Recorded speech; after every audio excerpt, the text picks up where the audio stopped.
I am going to try to finish this challenge on time. So I am doing week 2 prompt right now. I have written this poem and it came out so naturally. I only had to edit very minimally once it was like on my notes app that I use. So that was quite refreshing, and it also meant that it was something I needed to do. Before I get into that, I did want to talk a little bit about what doing this challenge has presented to me. I was actually having this conversation with one of my friends not that long ago, that it was kind of like a coincidence, but we all know there's no such thing, or is there? But basically, I ended up having to talk to one of my really close friends and really set some boundaries that I never thought I was going to, first of all, have to do, and second of all, ever even have the balls to do, even if I needed to. So it required a lot of rage. I really felt the wrath, let's just put it that way. And I think if I hadn't been so angry at the situation, I would have never put those boundaries in place.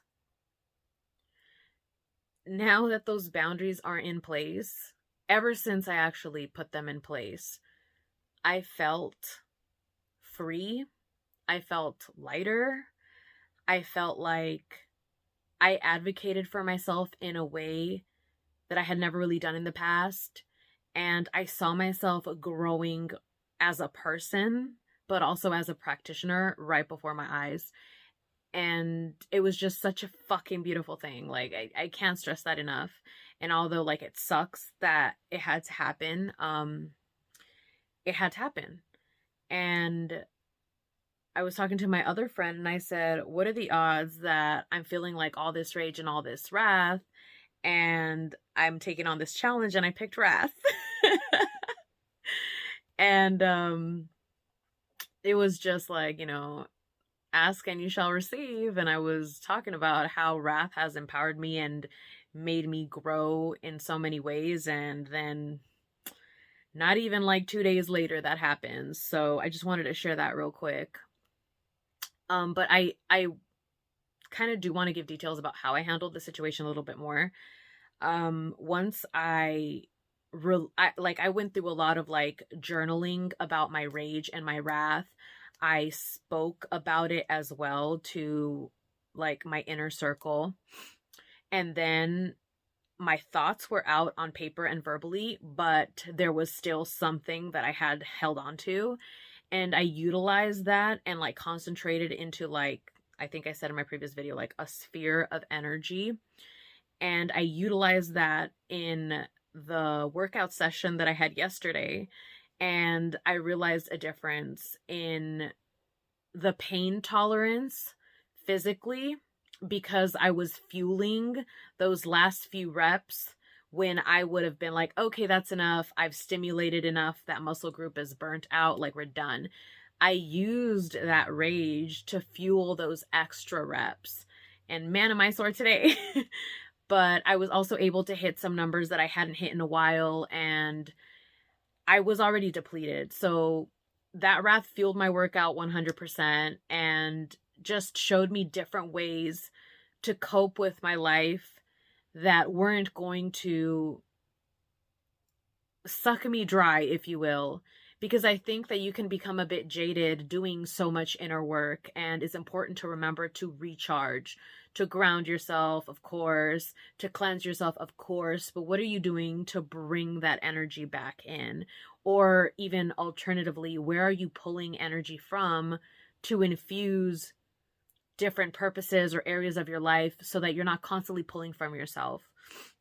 And I know that can be like seen as like witchy basics or like 101 type of stuff, but I think that you constantly find yourself revisiting that as you continue to grow your practice, because it's not about like, oh, I read all the beginner books or I applied all the beginner practices once or a couple times, I graduated, it's done. It's like, no, it's like, it's a recurring thing. It's something that you add onto, or that you keep practicing and it grows on its own or it evolves on its own. It's not something that, oh, I did it, I'm done forever. Like, that's not how it works. At least not in my experience.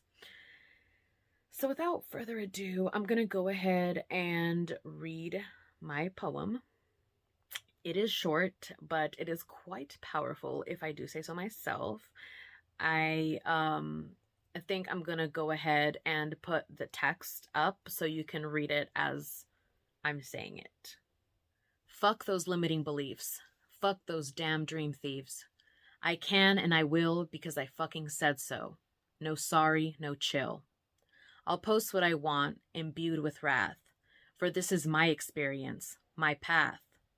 Even if words feel like muck, and that voice belonging to that little fuck begins to squeak and yip and yap that I must shut my powerful trap, I won't relax and bottle up, because this container has been shook up. That pending explosion, that sweet release, my wrath, I dare not cease. They grow and grow patiently waiting. They care not for the little fucks baiting. The lava hydra glows in anticipation. Fueled by wrath, they are my creation. And just in case you didn't get the last few lines super clearly, this is kind of like me putting into shape what my week 3 prompt is, which I'll show you in the next video. But thanks for watching, and let me know how wrath has made you a better person.